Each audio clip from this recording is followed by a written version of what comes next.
Dang, kind of dark in here. I look pretty good in this light. I missed my thinking cap though. Kind of got lost. It always does at some point. No coffee or tea this time. Just Dr. Pepper. Oh wait, can I get sued for that? Copyright infringement? Unless Dr. Pepper wants to pay me a few $1,000.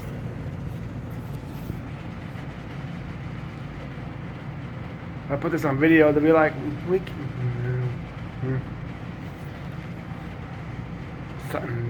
can't get any advertising and stuff like that because you're promoting a national product. But then again, you have to have 10,000 views anyway to even run ads on there. I'm not even quite there yet. I'm trying to be more consistent. I paid for hosting on a new site, so I'm starting over again.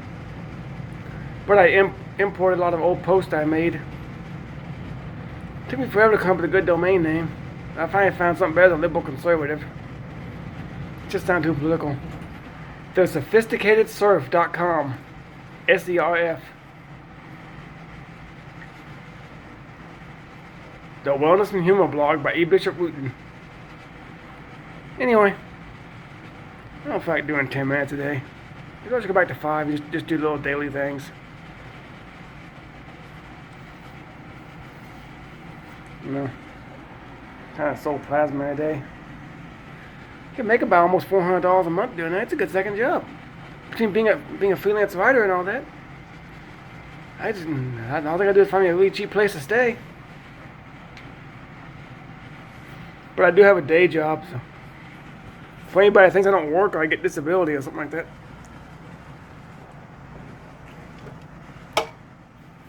That's what I was thinking when I was donating plasma. Today's dailyism.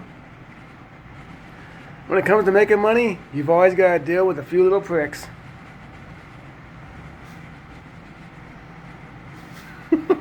Assholes or needles or whatever. Not drugs, not those kind of needles. Get your mind out of the gutter. I remember back at the one time I had a spinal tap, the doctor was like, just a little stick.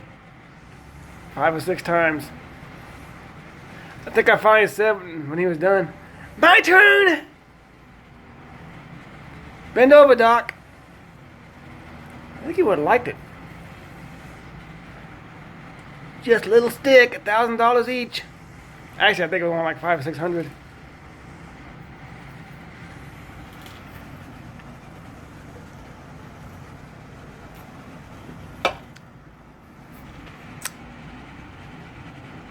Damn. I had something all planned out I was going to talk about and I forgot what it was. Can you come back to me before I lose my viewers? Oh, these glasses. You like them? It's just reading glasses that cost like 10 or 12 bucks at the dollar store. Plus, they still do the same thing glasses always do. They make my eyes tired.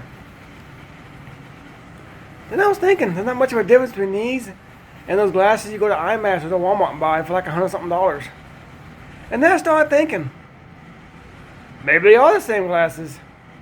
The so-called prescription strength. You know, it's vision is actually cheap. If you have insurance and then you don't really have to pay anything. If you don't have insurance, it's like $100 something. Half of that goes for the eye test. So the other half could easily be reading glasses marked up 500 or 600%. Just to pay salaries for the optometrist. Sometimes I wonder if this country's really prosperous or we're just a bunch of idiots.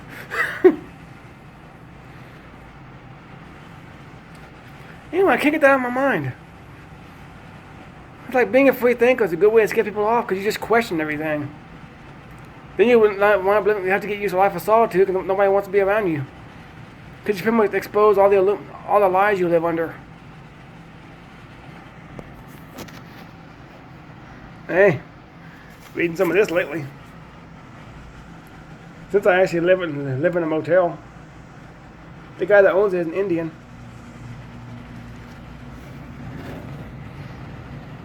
It's like equality. Now we can promote other religions instead of just the Gideon Bibles. I grew up reading the Bible. I want to see how the other half lives. It's actually interesting. I've been kind of into Buddhism for like the last 6 years. Meditation and all that. And it's not totally void from the Bible or even the teachings of Jesus. The Vedic literature just helps you get a more metaphysical understanding of the Bible. Like mindful meditation, Christians are afraid of because it's technically Buddhist. But meditating, you can meditate on the divine logos or living Word of God.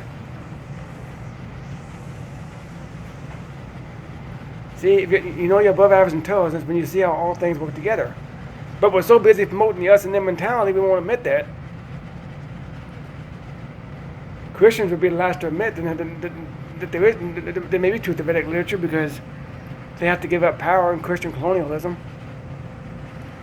Or they're afraid that the Christian doctrines are going to go to hell because they've been taught that all their lives. That you're not a true Christian if you don't agree with certain theology. If you take away Christian dogma, Christianity may not have a leg left to stand on. The good news is it's not about religion anyway, because the Messiah fulfilled everything in the first century. Their faith is now universal. And according to some stuff on Krishna.com, Krishna is basically Sanskrit for Christos. So salvation is basically through the Christ consciousness, which is manifested in the life of Jesus. And not through the Holy Spirit and through individual believers. It's like universalism, but not quite. I mean, basically for God to be love, that's all he can be. So hell is basically being overly attached to the material world, which in and of itself there's nothing wrong with.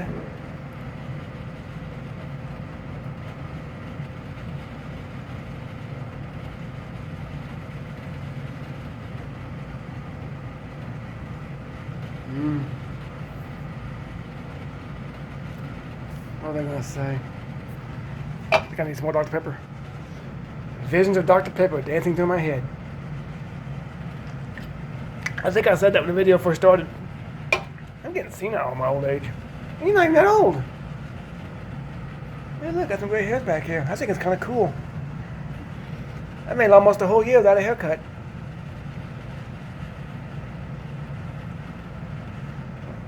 Getting back to working on consistency. I try to do more of these regularly and trying to stay on topic for like a whole 10 minutes. But this is only like my 16th video in like the last 3 years. And on top of that, YouTube changes, so you have to have 10,000 hits on a video before they'll even run an ad on it. It's not disqualified because I put Dr. Pepper in the damn video. I'm probably going to get cited for that. But it's going up anyway! Anyway, follow my blog at thesophisticatedsurf.com. thesophisticatedsurf, SERF.com. Live Conservative on Twitter. E. Bishop Wooten on Instagram. E. Wooten Jr. on Facebook. And that's the main four. You can email me any questions at ewootenjr@gmail.com. That's E. Wooten, WOOTEN, JR @gmail.com. Or hell, you can call me on my new number, 817-798-0155. Call me, send me a text message, ask me a question. I'll hear it live on the video. This is the shortest one I've had in a while, but I'm going to go ahead and sign out now. God bless. Peace out.